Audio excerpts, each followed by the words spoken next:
el extremo distal del conducto anal. ¿Okay? Vamos a ver de que durante todo este trayecto, desde el esófago hasta el ano, la estructura, la organización estructural básica es similar en toda esta longitud. ¿A qué me refiero con esto? Todo el tubo digestivo va a estar formado por las mismas capas. Ahora, cada lugar tiene una característica propia, pero estamos hablando de que tenemos una mucosa, una submucosa, una capa muscular externa y una serosa, que es el revestimiento final, o en su defecto una adventicia, que vamos a ver en qué se diferencia el ser seroso o el ser adventicia, ¿ya? Pero estas 4 capas van a estar presentes en todo el tubo digestivo. Todo nuestro tubo digestivo va a estar entonces conformado de esta forma. Claro, ¿verdad? Bien, ahora me preguntaron aquí, doctor, si hay una muscular externa, o no se preguntan eso. ¿Habrá una muscular interna? Pues sí, pero esa muscular interna, chicos, está dentro de la mucosa. Vamos a ver enseguida que la mucosa está conformada además por otras capas. Así que necesito su completa atención para el día de hoy y que no nos perdamos nada, ninguno de estos detalles, ¿ya? Es un tema relativamente fácil. Vamos a ir viendo primero las características de la mucosa. No estoy hablando todavía de esófago, no estoy hablando todavía de intestino, ni delgado ni grueso. Estoy hablando de las paredes en general del tubo digestivo. Entonces, la primera, la más interna, que es la mucosa, la que está en contacto con ¿quién? Con la luz. Por lo tanto, voy a tener una primera capa, que es una capa epitelial. La primera capa va a ser el epitelio. Por debajo de ese epitelio voy a tener tejido conectivo, que en este caso se va a llamar, y como ya hemos ido viendo en clases pasadas, la lámina propia, ¿sí? Es ese tejido conectivo. Y además voy a encontrar a la muscular de la mucosa, que es más o menos relativo a la capa muscular interna. La muscular, pero es de la mucosa. Entonces, si yo les pregunto, ¿cómo está compuesta la capa mucosa del tubo digestivo? Ustedes me van a poner epitelio, lámina propia y muscular de la mucosa. Este epitelio, a lo largo del tubo digestivo, de acuerdo a la función que va a cumplir, de acuerdo a las características de dónde esté revistiendo, va a diferir, va a cambiar. En algunos lugares vamos a ver que es plano, en otros lugares va a ser cúbico, en otros lugares va a ser cilíndrico. Ya va a ir diferiendo de acuerdo a la funcionalidad. Y eso ya cuando hablemos de cada segmento en específico vamos a decir qué tipo de epitelio hay, ¿ya? De acuerdo a las funciones que va a cumplir esta mucosa, son 3 las principales. Obviamente, al ser un epitelio, estamos entendiendo de que es un sitio de contacto con cosas del medio externo. Entonces, sí o sí tengo que tener la función de barrera o protección. ¿Contra quién? Contra cualquier sustancia patógena, antígeno, que es algo que no es propio del cuerpo, y sustancias nocivas, ya en el tracto digestivo. Otra de las funciones de esta mucosa va a ser la absorción. No nos olvidemos que la finalidad de nuestro tracto digestivo, del sistema digestivo en sí, es la descomposición del alimento. Y en esa descomposición yo voy a tener que voy a empezar a absorber ese alimento digerido. Además de poder absorber agua, recuperar el agua de la saliva, de las secreciones, de la misma agua que consumimos, vamos a absorberla, y todos los electrolitos necesarios, ¿ya? Para esta absorción yo voy a necesitar tener algunas modificaciones en la superficie de la mucosa. ¿Cuáles son esas modificaciones? Los pliegues circulares, las vellosidades y las microvellosidades. De estos tres, ya habíamos escuchado de microvellosidades. Nunca habíamos visto vellosidades o pliegues, ¿verdad? Entonces, las microvellosidades, vamos a ver enseguida que están en relación con la célula, ¿no ve? La célula epitelial que tiene en su porción apical estas modificaciones, las microvellosidades. Que habíamos dicho que las microvellosidades, ¿qué hacían? Aumentaban la superficie de absorción. Función, absorción. ¿Cumple o no cumple? Cumple, ¿verdad? Las otras las vamos a ir viendo a medida que vamos avanzando el tema. Y la otra función, que es secreción, secreción. A lo largo de todo el tubo digestivo, vamos a ver que tenemos glándulas. Esas glándulas son las encargadas de producir ¿qué cosa? Principalmente moco. Moco. Y también sustancias digestivas. ¿Como qué, por ejemplo? Enzimas proteolíticas, ácido clorhídrico, la misma agua, el agua que nosotros estamos utilizando para disolver el alimento, muchas veces la sacamos primero, disolvemos y después la volvemos a reabsorber. Y hormonas peptídicas, es decir, hormonas formadas en base a proteínas. Estas glándulas, vamos a tener tres tipos de glándulas. Una van a ser las glándulas mucosas, las glándulas submucosas, las que están por debajo de la mucosa, y las extramurales. La vamos a ver también más adelante, ¿ya? Seguimos con generalidades de la mucosa. Sí. ¿Y el transporte? ¿El transporte? Sí, por la mucosa que facilitaba el transporte. Pero es parte de esto, pues, ¿no? Pues necesito transporte activo o pasivo para absorber o para secretar. Si no me equivoco, cuando veamos esófago hablamos de transporte. Bien, entonces, seguimos hablando de epitelio. A lo largo de todo el tubo digestivo, miren acá, voy a ver cómo existen dos clases de epitelio que van a ser, digamos, los principales, los que sí o sí van a estar presentes a lo largo de todo este tracto digestivo o el tubo digestivo: el plano estratificado y el cilíndrico simple. Plano estratificado y cilíndrico simple. Dentro de lo que es esa lámina propia, ya dijimos que está formada por tejido conectivo laxo, es decir, es tejido conectivo, hay fibras aquí, es un tejido conectivo laxo, que es donde se van a albergar las glándulas mucosas, a los vasos sanguíneos, también los vasos linfáticos y el famoso GALT. ¿Qué era el GALT? ¿Alguien se acuerda cuando vimos el BALT? Les dije que era el GALT. La mucosa de la intestino. Ese era GULT. ¿Qué es el GALT? El respiratorio, ¿qué era el BALT?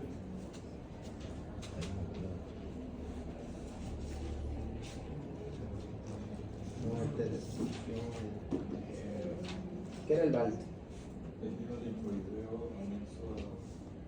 El tejido linfático asociado a. En el caso de respiratorio, vimos que era BALT, en este caso, la G de GAT, el GUT, el intestino, entonces es el tejido linfoide asociado a el intestino. ¿Dónde se encuentra el tejido linfoide asociado al intestino? En la lámina propia de la mucosa. Este es el lugar de defensa.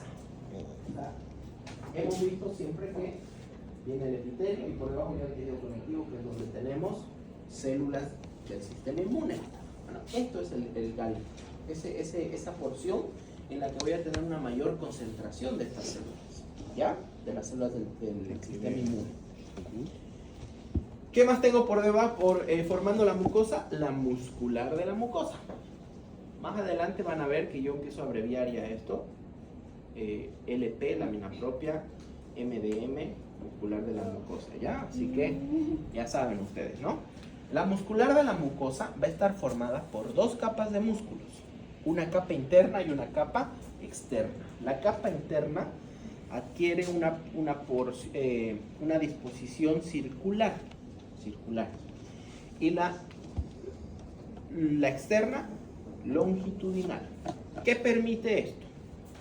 A ver, la circular lo que hace es achica la luz del intestino, hace este movimiento. Y la longitudinal, que tiene las fibras en esta posición, lo que va a hacer es este movimiento. Entonces, achico el tubo, pero a la vez lo muevo. Dos capas de células musculares lisas. ¿Ya? Una contrae el intestino, pero la otra hace una onda que favorece la peristalsis, al movimiento activo del alimento. Por eso es la disposición en estas dos capas, una circular y la otra longitudinal. ¿De acuerdo? Bien. En esta imagen van a poder ver entonces cómo aquí, en este se ve un poquito mejor. A ver. Miren acá. Esta imagen está en su libro para que puedan repasarla. Aquí les va mostrando a medida que vamos avanzando cómo va cambiando la disposición de estas capas. En el caso de la mucosa, nosotros lo que nos interesa es ver esto de acá. Miren, acá está claro. Tengo el epitelio, que el epitelio es el revestimiento. ¿Ya? Por favor, no me confundan que el epitelio es todo esto. En realidad el epitelio es solamente esta parte del revestimiento, porque lo que está inmediatamente por debajo del epitelio, que dijimos que es la lámina propia, tejido conectivo. Esto de acá es la lámina propia. Y por debajo de la lámina propia voy a encontrar ¿a quién? A la muscular de la mucosa. Todo esto de acá forma la mucosa. Miren acá, mucosa. Todo esto de acá. ¿Bien? Ok. Entonces, hablemos de la submucosa, que es otra de las capas del intestino. Ya vimos una, la mucosa. Por favor, no se confundan, no me pongan cuáles son las capas del intestino, no me pongan epitelio, lámina propia, no.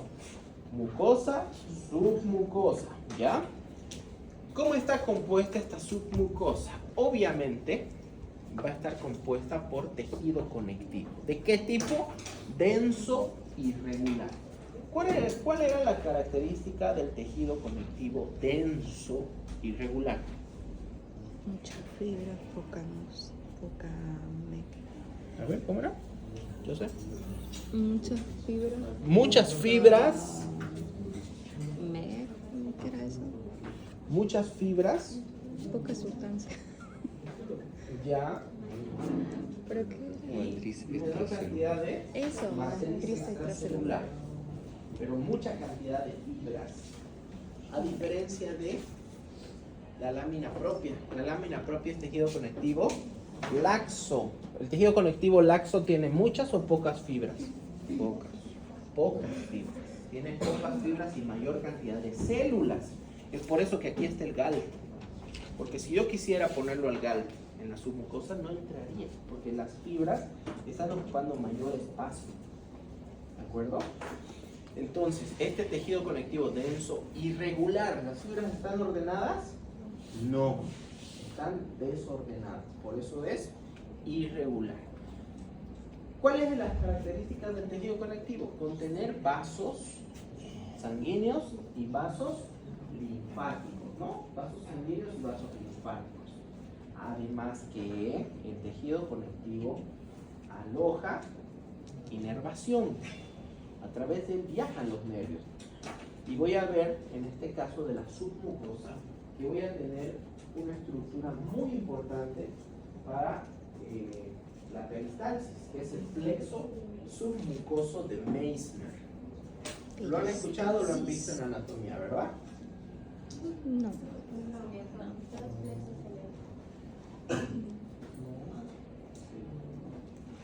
Es muy pequeño y no se ve bien. Claro, pero han hablado de él. Creo que sí. ¿Y el plexo de Auerbach? No sé. No. A mí me lo han presentado. Dice. Ya, no importa.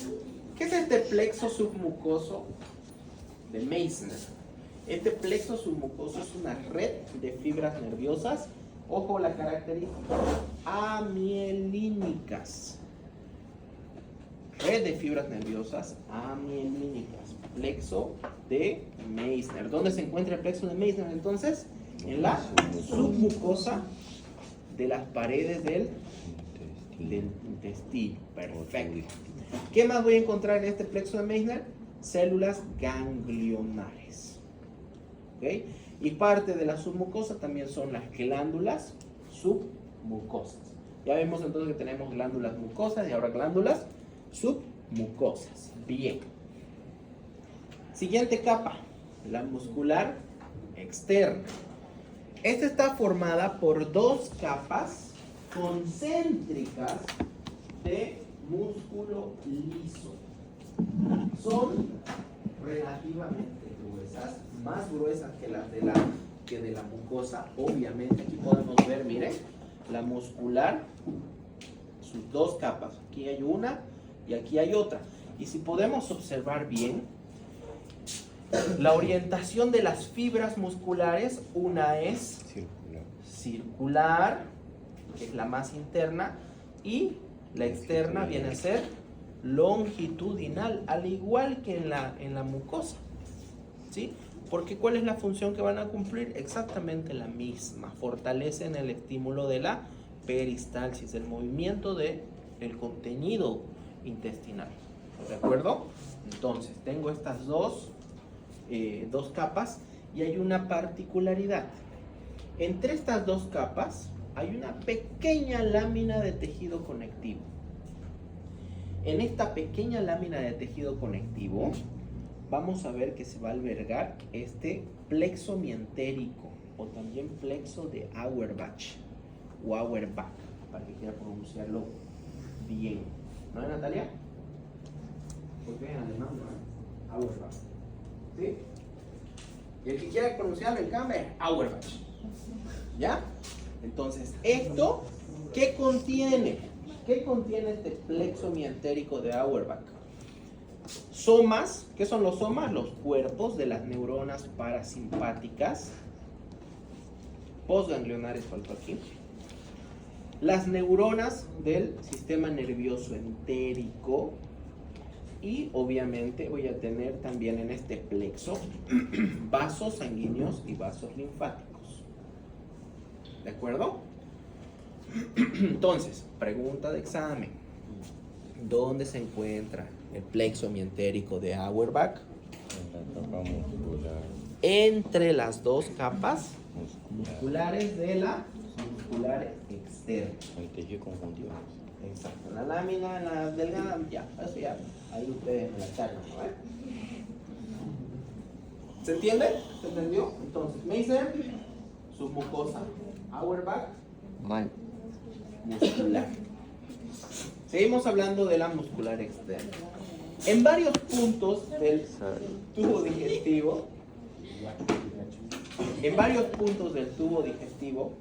la capa de músculo liso circular se va engrosando. La capa circular se va engrosando. ¿Con qué finalidad? Con la de formar una válvula o un esfínter. ¿Ya?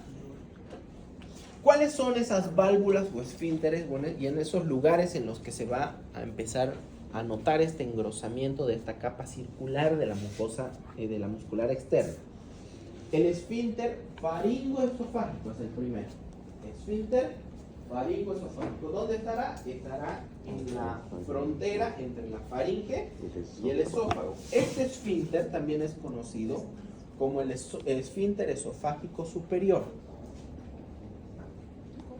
Si hay un esfínter esofágico superior, tendrá que haber un esfínter esofágico inferior, mejor dicho, que es este de acá. Que si nosotros le pusiéramos otro nombre, este sería el esfínter esofágico cardíaco. O perdón, esofágico. ¿Qué? Esofágico cardíaco. ¿Lo ves? Que es el lugar donde va a entrar el esófago, va a penetrar hacia la mucosa del estómago. ¿De acuerdo? Pero aquí no, se llama esfínter esofágico inferior. Voy a tener otro, que es el esfínter pilórico, que es este de acá. Este esfínter pilórico va a ser el que marque la frontera entre el píloro, que es una estructura del estómago, con la primera porción del intestino delgado, que se llama duodeno. Perfecto. Válvula. Hay una válvula, que es la válvula ileocecal. Es la frontera entre el ilio, el intestino delgado, y el ciego, intestino grueso. Y además, voy a ver que hay un esfínter que se llama esfínter interno anal. Entonces, estas estructuras, chicos, ustedes anatómicamente sí las conocen y las reconocen. Entonces, ¿qué características tiene? Es un engrosamiento de la capa muscular externa, específicamente de su capa circular. ¿Cuál era la capa circular? ¿La más interna o la más externa? La más interna. Perfecto. Bien, cuando hablamos nosotros de serosa o adventicia, estamos hablando de la última pared o la última capa del tubo digestivo. Es la capa más externa, la que más se aleja de la luz, pero es la que está en proximidad con las otras estructuras anatómicas que va a contener la cavidad. En el caso del esófago se encuentra una porción en el mediastino y la otra porción muy pequeñita en el abdomen. Entonces, aquí yo tengo que ver que esta capa, que es de tejido conectivo, puede ser o serosa o adventicia. Serosa es en el lugar donde hay revestimiento. Y para que haya revestimiento, ¿qué tiene que haber? Tejido conectivo. Para que haya revestimiento. Epitelio. Epitelio. Es una capita epitelial de células planas simples. ¿Ya? Esto, epitelio plano simple, forma el famoso mesotelio. Es un revestimiento visceral. A diferencia de la adventicia. Perdón, antes de saltarme. Esta serosa, epitelio, dijimos, plano simple, va a estar acompañado de una pequeña porción de tejido conectivo. Obviamente siempre que hay epitelio hay tejido conectivo, ¿no? Y ese tejido conectivo va a ser el que lo va a ayudarse a conectarse con los otros órganos. O sea, es una especie de estructura que visualmente sí se puede llegar a separar cuál es la serosa, cuál es el otro órgano con el que está haciendo frontera. En el caso de la adventicia, el tejido conectivo se mezcla con el tejido conectivo de la propia cavidad. ¿Ya? Entonces no logro diferenciar dónde empieza y dónde termina esta estructura. Esa es una de las diferencias grandes que hay entre serosa y adventicia. Otra de las diferencias que vamos a encontrar es la composición del tejido conectivo. Sabemos que especialización del tejido conectivo es el tejido adiposo. En el caso de la serosa aparece una gran cantidad de tejido adiposo. Ustedes han visto, por ejemplo, les voy a dar un ejemplo de una serosa, el pericardio. Es una serosa, ¿no ven? Cuando ustedes sacan el corazón, ¿ven que hay tejido graso? ¿Sí? Es ese tejido graso. Cuando ven el intestino igual, ven su capa externa y ven tejido graso, ¿sí? Sí, esa es la característica que tiene, ¿ya? Entonces, en algunos lugares voy a tener serosa, en otros lugares voy a tener adventicia. Más fácil está decir dónde tengo adventicia. Eso está mucho más fácil, porque esto aparece en el esófago, en la porción que está mediastínica, porque la porción que está intraabdominal tiene serosa. Voy a ver en el duodeno también adventicia, en el colon ascendente y descendente, en el recto y el conducto anal. Lo que me deja espacio para decir que tengo serosa, ¿dónde? En la porción inferior del esófago, en el estómago, en el ilion, en el yeyuno, en el colon transverso y en el colon sigmoide. ¿Ya? Ahí tengo ceros, por descarte de los lugares en los que tengo adventicio. Pero vamos a ir de nuevo, paulatinamente, nuevamente todo. Hasta ahí, todo lo que es capas. ¿Ya? O sea, en general hemos hablado de las capas del tubo digestivo, en general. Ahora vamos a entrar de forma sistemática y segmentadito a las diferentes porciones de este tubo digestivo y vamos a ver sus características, qué varía entre una porción y otra. ¿De acuerdo? Vamos a empezar entonces con el esófago. ¿Qué es el esófago? Ya vieron ustedes en anatomía. ¿Qué es el esófago? Continuación de la faringe perteneciente al tubo digestivo. Ya, continuación de la faringe. La continuación de la faringe puede ser también la laringe, ¿no? Pero ni ¿Qué siquiera es el sería... esófago? Continuación de la laringe. De la laringe. Así que con el esófago respiramos.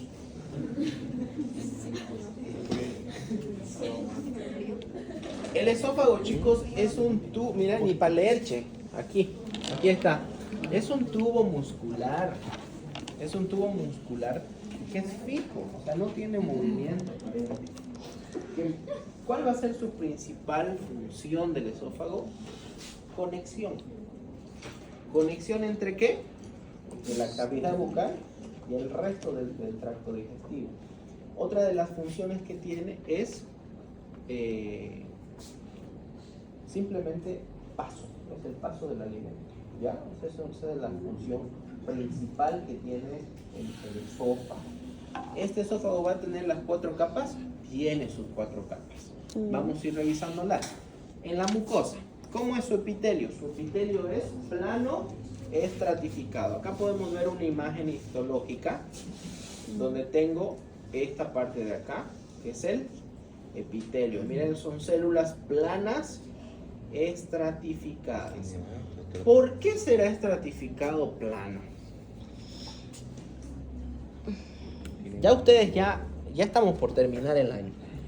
Ya más o menos ustedes saben qué tipo de epitelio, para qué sirve y por qué está aquí ese epitelio. ¿No ves? ¿Por qué será plano estratificado? La mejor protección. Ya, protección. ¿Será un lugar de absorción este? ¿Será que en el esófago se absorbe algo?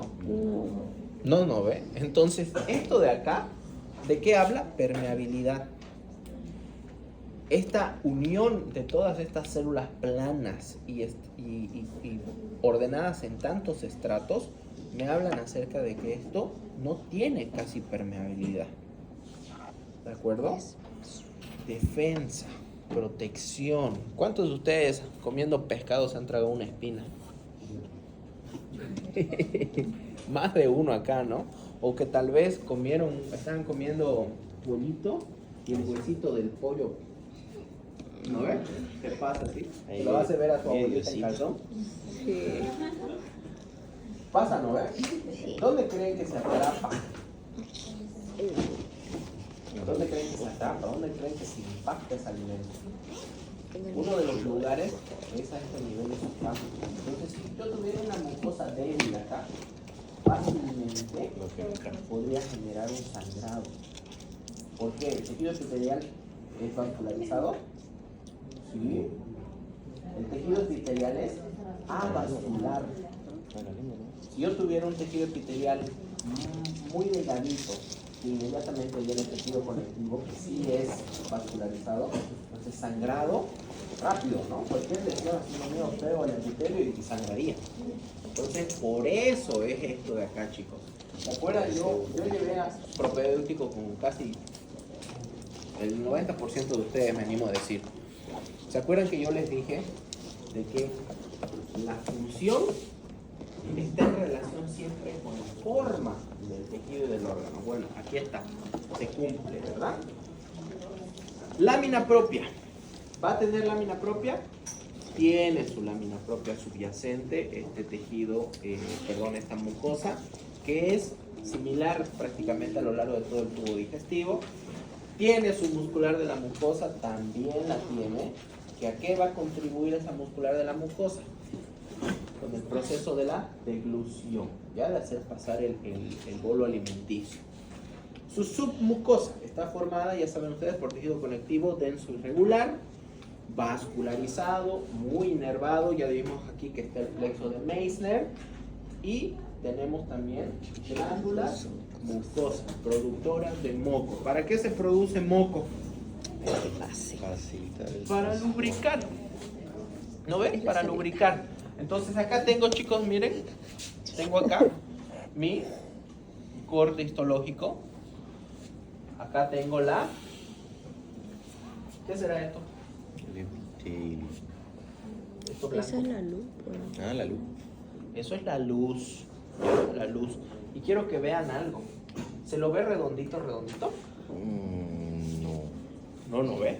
¿Por qué? Porque este esófago está en relación con estructuras anatómicas hacia adelante. ¿Con quién? Con la tráquea o el corazón. Se va a ver compactado. Se va a ver compactado. Por eso no tiene una forma su luz circular completa. Entonces, esto de acá, a medida que va pasando el Pero la tráquea está alimento, por atrás, ¿no? va dilatando, ¿ya? Y eso va a hacer que se vuelva más irregular. Entonces, lo primero que tengo es el revestimiento interno, que es todo esto, formado por epitelio, plano estratificado, su lámina propia, y también, no se olviden que solamente esta partecita es la mucosa, ¿sí? Y tengo su propia capa muscular, que está acá, leve, ¿ya? Su capa muscular.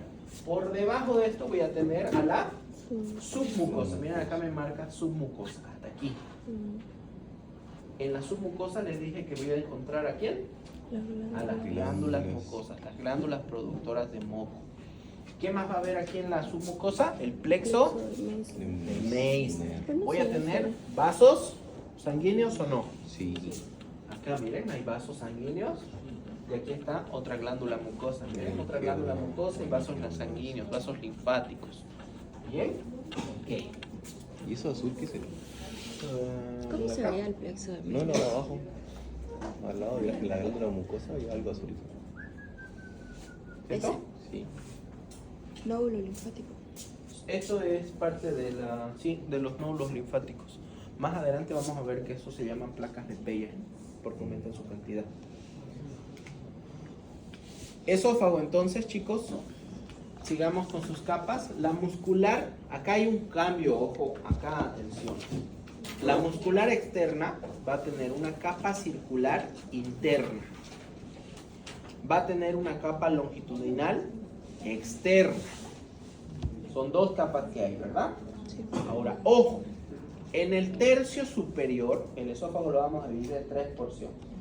En el tercio superior, el entrelazado va a ser entre músculo liso,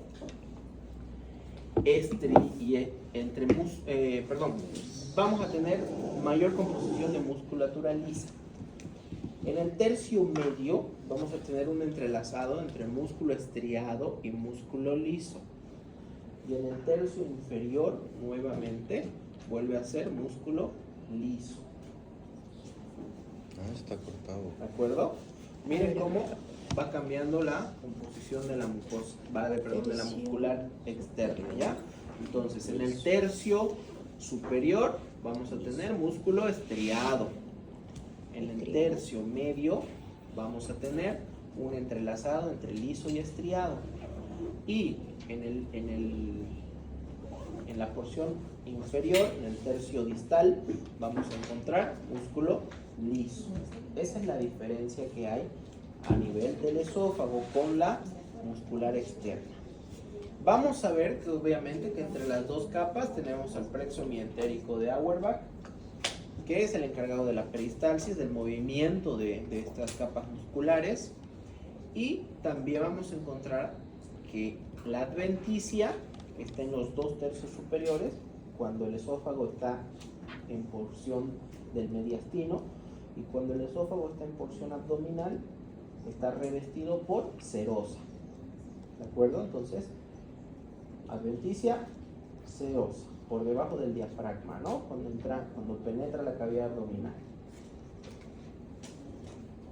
Estas glándulas que estábamos viendo hace un momento, que son las glándulas de la pared del esófago, son conocidas como glándulas esofágicas. Se encuentran en la submucosa y tienen una particularidad, que es la producción de un moco, pero es un moco levemente ácido. ¿Por qué será levemente ácido? Va preparando el alimento para la digestión. A nivel de las glándulas esofágicas cardinales, es decir, mucho más abajo, cuando estamos ya prácticamente conectando el esófago con el cardias, las glándulas van a producir un moco, pero este moco es neutro. ¿Por qué el moco será neutro a este nivel?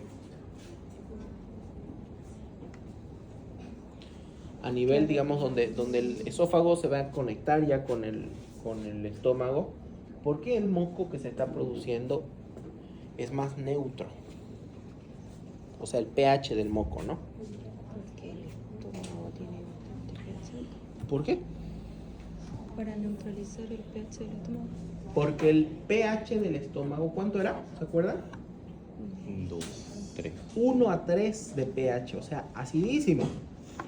Y ese pH ácido es propio para el estómago, pero ese pH no puede estar en otros lugares, en otras estructuras.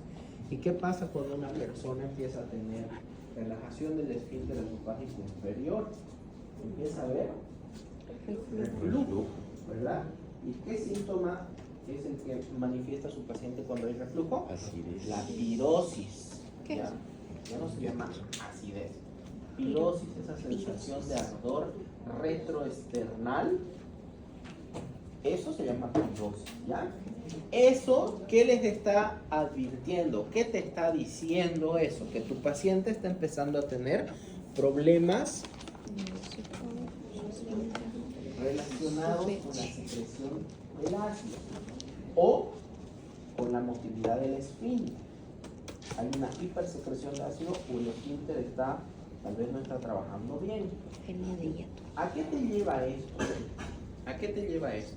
Esto te lleva a que a ese nivel en el cual esta mucosa esofágica, de ser un tejido epitelial plano estratificado y que se va a convertir en el estómago a un tejido epitelial, como podemos ver aquí, cilíndrico simple, a este nivel hay una línea, una frontera.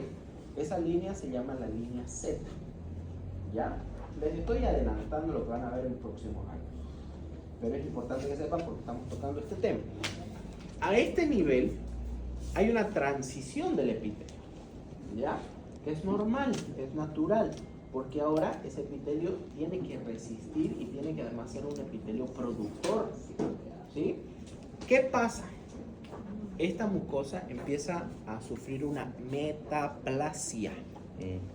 Cambio de... Es un cambio en la morfología celular y estructural. Es decir, empiezan a invadir las células del epitelio del estómago al esófago.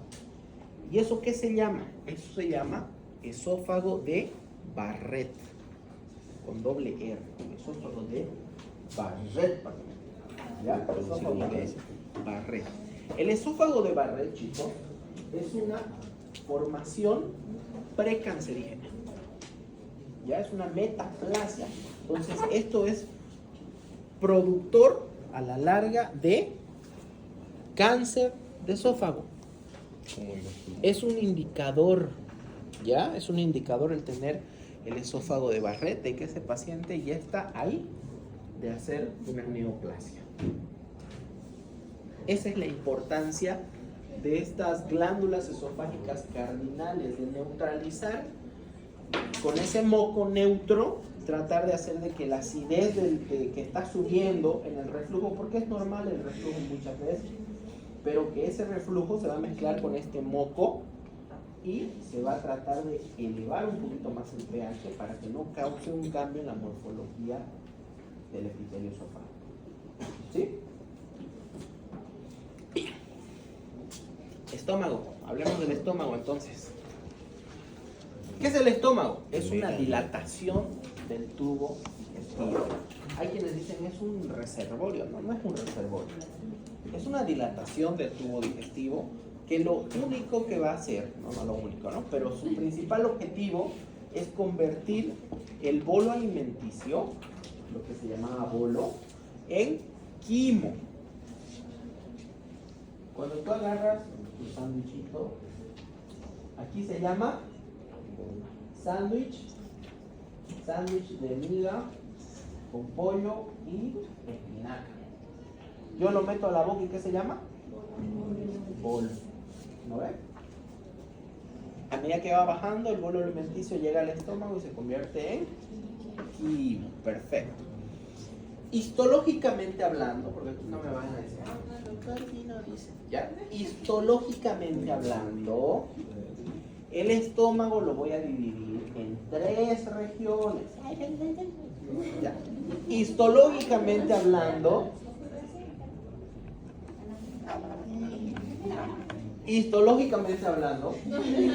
lo voy a dividir al estómago en 3 regiones. ¿Cuáles son esas 3 regiones? La región cardinal, que es el cardias, que estoy viendo acá. La región pilórica, que es esta porción más distal, la que está en relación con el duodeno. Y la región fúndica, que es absolutamente el resto. ¿De acuerdo? Ya están empezando. ¿Ya? Esto está en el libro de histología de Ross, el libro de nuestra cátedra, ¿no? Que se invente el doctor Daniel Fernández, ¿ya? Cuando saque mi libro, ahí les voy a decir, esto dice mi libro.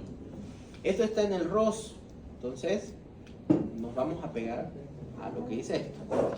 En el cardias, en la región cardinal, voy a tener a las glándulas cardinales, así de fácil. En la región pilórica voy a tener las glándulas pilóricas. Y en la región fúndica voy a tener a las glándulas fúndicas o gástricas. Aquí reciben otro nombre. Entonces voy a ver primero la mucosa. La mucosa del estómago muestra pliegues. Estos pliegues, que son conocidos como los pliegues gástricos, son nada más y nada menos a causa de una formación estructural que se llama cripta, o también recibe el nombre de foveola. ¿Qué es esta cripta o foveola? Es la desembocadura de las glándulas. ¿Ya? Entonces, cuando yo lo quiero ver, miro, digo pliegue. Si yo ese pliegue lo pongo en un microscopio, digo cripta. ¿Ya? Exacto. Entonces aquí podemos ver cómo en un corte histológico me muestra la cripta, esta depresión del revestimiento de la mucosa. Acá tengo un esquema mucho más clarito. Aquí está la cripta y aquí está la luz, ¿no? Todo esto, ¿qué será? La glándula. Pero antes de ser glándula, tengo que esto es un epitelio de revestimiento, ¿no? Este epitelio de revestimiento a nivel del cuello o istmo ya se convierte en glándula. Entonces, todas estas células que forman parte del revestimiento epitelial se llaman células mucosas superficiales. ¿De acuerdo? Células mucosas superficiales. El epitelio, ya dijimos hace un momento, de que es un epitelio cilíndrico simple, formado por estas células mucosas superficiales que tienen la función principal de producir moco. Estas células mucosas superficiales son la primer línea de defensa contra las lesiones de la mucosa. Bien, Evelyn. Primer línea de defensa contra las lesiones de la mucosa. La segunda línea de defensa va a estar en la submucosa. ¿Cómo?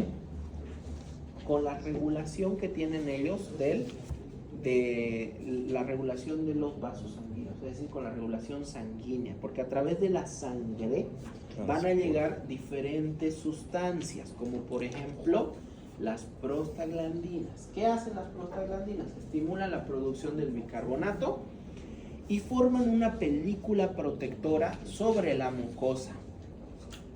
¿De acuerdo? Las prostaglandinas. Ojo aquí, esta función que la tenemos, que las prostaglandinas vienen ¿de dónde? De la sangre. De la regulación sanguínea. O sea, no se produce esto en el estómago, viaja a través de la sangre y llega al estómago. ¿Dónde se Y produce? aquí fabrica o te ayuda con la producción del bicarbonato y también te ayuda a incrementar esa capa de la mucosa, es decir, produce moco. ¿Qué pasa si Como un mojito blanco. yo doy a mi paciente antiinflamatorios no esteroideos, AINES, el famoso paracetamol, el famoso ibuprofeno, el famoso diclofenaco, el famoso ketorolaco, ¿sí? Analgésicos, la aspirina? ¿Qué es lo que hago? Empiezo a bloquear la función de las prostaglandinas. Por lo tanto, no se va a estimular la secreción del bicarbonato a nivel gástrico y tampoco voy a poder formar esa capa protectora que funciona como una línea de defensa. En ese Por caso, eso, omeprazol. por eso, los AINES, dentro de sus efectos adversos está las gastritis, porque pierdo esta protección, ¿ya? Entonces el ácido va a ser mucho más intenso en su acción sobre las células de células mucosas superficiales. En ese caso me dice aquí su compañero, ¿puedo usar omeprazol? Sí, puedo usar un omeprazol, pero el omeprazol, no se olviden de que es un inhibidor de la bomba de protones. ¿Qué quiere decir esto? Cuando estemos en farmacología en tercer año vamos a aprender bien esto, no se preocupe. ¿Qué quiere decir eso? Que no voy a producir ácido clorhídrico. Sí. Si no produzco ácido clorhídrico, ¿qué va a pasar? No se genera la quimio. O es difícil. No voy a poder producir un buen... Una digestión. ¿Qué hacía? Volvía el bolo en quimo. Voy a tener un quimo incompleto. Mala digestión. El ácido clorhídrico además sirve como defensa de las bacterias. Mata a las bacterias el ácido clorhídrico. Hay una bacteria que es resistente, que es el Helicobacter pylori. Pero el resto de las bacterias, ¿qué va a pasar? Voy a comer algo con bacterias y me va a infectar enteringo. Entonces, el ácido clorhídrico tiene que producirse de forma normal. Puedo usar omeprazol un tiempito y de ahí tengo que... Además que hay al cambiar el pH ácido hay muchos minerales que van a dejar de absorberse. Al cambiar el pH ácido, bueno, en realidad el omeprazol no lo hace tanto, pero voy a ver que hay algo que se llama el factor intrínseco, que es lo que me ayuda a la absorción de la vitamina B12, lo que me protege de tener anemia. Entonces, hay una serie de alteraciones a este nivel que pueden ocurrir si yo dejo de producir las prostaglandinas, ¿ya? Y como consecuencia empiezo a dar un omeprazol, por ejemplo, un inhibidor de la bomba de... Famotidina. Tampoco. Tampoco. O sea, en realidad, el fármaco lo vamos a ver, ¿ya? Un tratado. Óxido nítrico es otro de los productos de la regulación sanguínea. ¿Qué hace el óxido nítrico? Dilatador. Dilatador. ¿Eso qué hace? Favorece el flujo sanguíneo.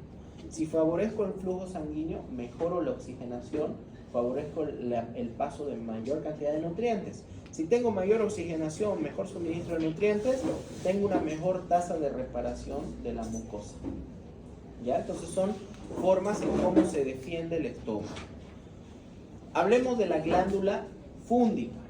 ¿Qué hora es, perdón? 10:25 casi. Ya. Hablemos de la glándula fúndica. La glándula fúndica que está ¿dónde? En el fundus. Las glándulas fúndicas o gástricas, dijimos que se llamaban, ¿no ves? ¿Cuál es su extensión?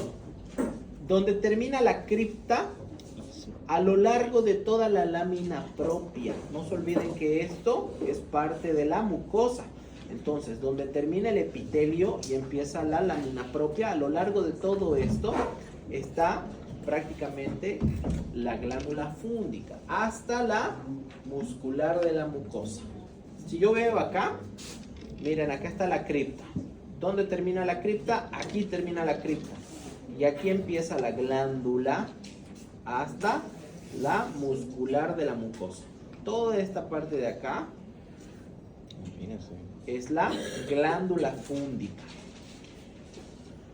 A este nivel del cuello, donde está el istmo es la conexión, ¿ya? entre las células mucosas superficiales y la glándula. A este nivel encontramos unas células. Estas células son las células madre, que tienen dos opciones. La primera opción es irse hacia arriba y formar parte del epitelio, y su segunda opción es irse hacia abajo y formar parte de la glándula. Al final, la glándula está formada por epitelio, ¿verdad? Entonces, el origen es el mismo de estas células madre. Pero esas células madre regeneradoras se encuentran a nivel del istmo. Bien, ¿qué más vamos a ver?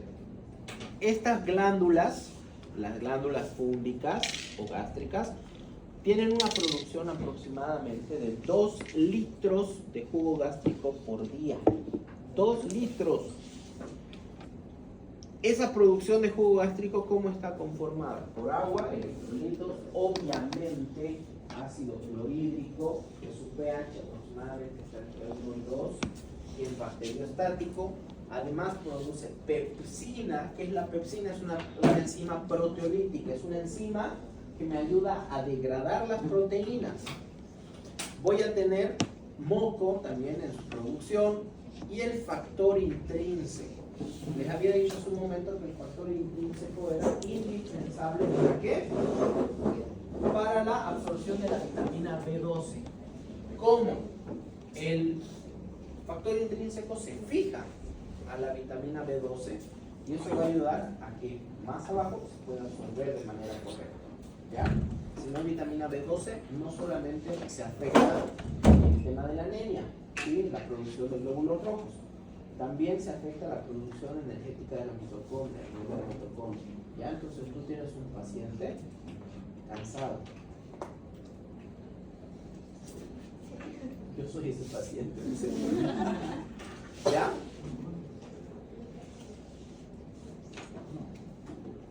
¿Cuáles son los tipos celulares de la glándula fúndica? Es decir, ¿qué tipos de células puedo encontrar en esta glándula fúndica? Voy a encontrar las células mucosas del cuello, que son estas de acá, las células mucosas del cuello. No se confundan con las células mucosas superficiales, que eso prácticamente es el epitelio de la mucosa.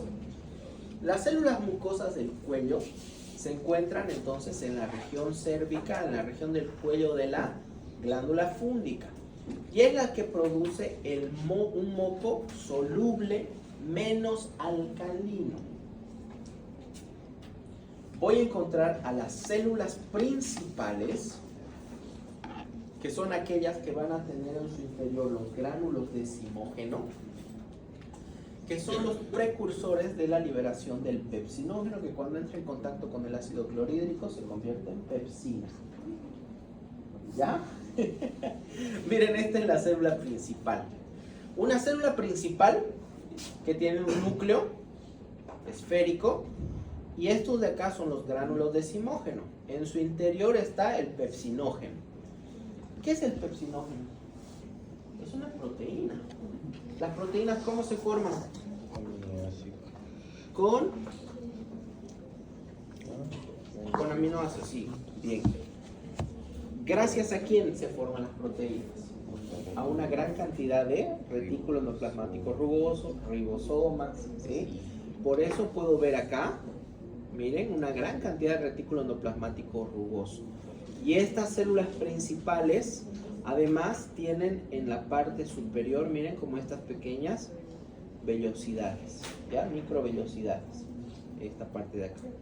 Estas microvellosidades en realidad son el complejo de unión, donde va a desembocar esa vesícula y liberar el pepsinógeno.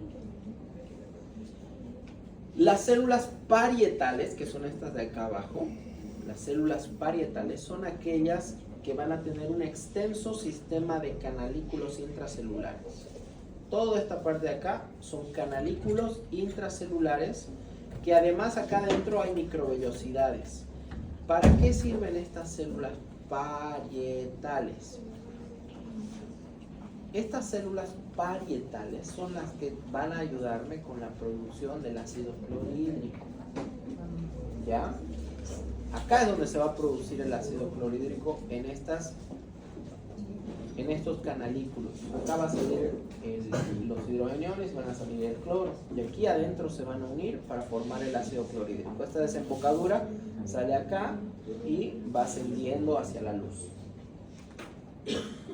Voy a terminar con esto. ¿Ya? Voy a terminar con esto porque falta harto. Voy a terminar con esto, hablando todavía sobre las células parietales. Las células parietales les había dicho que son las que van a producir el ácido HCl. clorhídrico, el HCl. Ese ácido clorhídrico se va a producir gracias a la activación de 3 receptores. Un receptor, que es el CCK, es el receptor de la gastrina. Un segundo receptor, que es el H2, es el receptor de la histamina. Y un tercer receptor, que es el M3, es el receptor de la acetilcolina.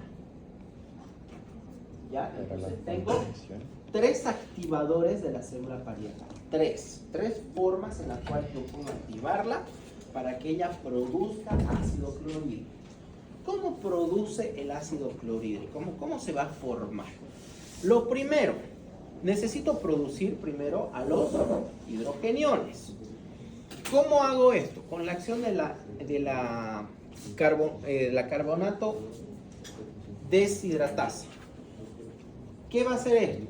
Jala CO2 del torrente sanguíneo hacia la célula parietal, trae agua desde la luz del estómago, y acá, gracias a la acción de la carbonato deshidratasa, lo que hace es forma bicarbonato y oxidrilo. El famoso ácido carbónico en realidad lo forma, y eso lo va a separar dejando un hidrógeno y dejando bicarbonato, que el bicarbonato vuelve a entrar a la circulación, pero el hidrógeno queda en el citoplasma, ya queda en el citoplasma. Como segundo paso, voy a necesitar transportar ese hidrógeno a la luz. ¿A qué luz? A esta red canalicular, ¿verdad? A todo este extenso sistema canalicular. ¿Cómo transporto hidrógenos? Lo hago a través de bombas. ¿Qué bomba será esta? Es la bomba hidrógeno, potasio, ATPasa. ¿Qué es lo que hace? Lo que hace es saca hidrógeno, mete potasio, recupera potasio. Por eso es una bomba de transporte activo.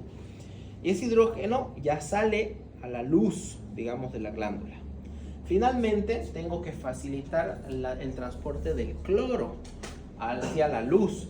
¿Y esto cómo lo voy a hacer? Con un canal antiportador de aniones. Es decir, voy a meter el cloro hacia la célula, y ese cloro, por un gradiente de voltaje, va a salir hacia la luz, ¿ya? Y entonces ya tengo el cloro, ya tengo el hidrogenión en la luz, y más arriba se encuentran, como tienen enlaces covalentes, a ellos les gusta atraer, se atraen, se unen, forman el HCl, el ácido clorhídrico, de esta forma. Cuando veamos farmacología, ¿qué hace el omeprazol? El omeprazol, en su estructura química, tiene azufre, ¿ya? Entonces, ese sulfuro que es absorbido al torrente sanguíneo, el torrente sanguíneo entra por un transportador, llega a la cripta y va a encontrar a el cloro, y lo va a inactivar, no va a dejar que se una con el hidrógeno, por lo tanto no se produce ácido clorhídrico. Nosotros pensamos que es un tema de que actúa localmente, no lo hace localmente. Tiene que absorberse primero y va por el torrente sanguíneo, llega a la célula parietal. O sea, es larguísimo el proceso para que funcione un omeprazol. ¿Ya? Y cuando hace esto, inhibe además la bomba de protones. Inhibe esto de acá, que salga el potasio hacia la luz. O sea, la acción que tiene es muy buena el omeprazol. ¿Ya? Pero eso no tiene nada que ver con histología, simplemente para ir adelantando y preparando los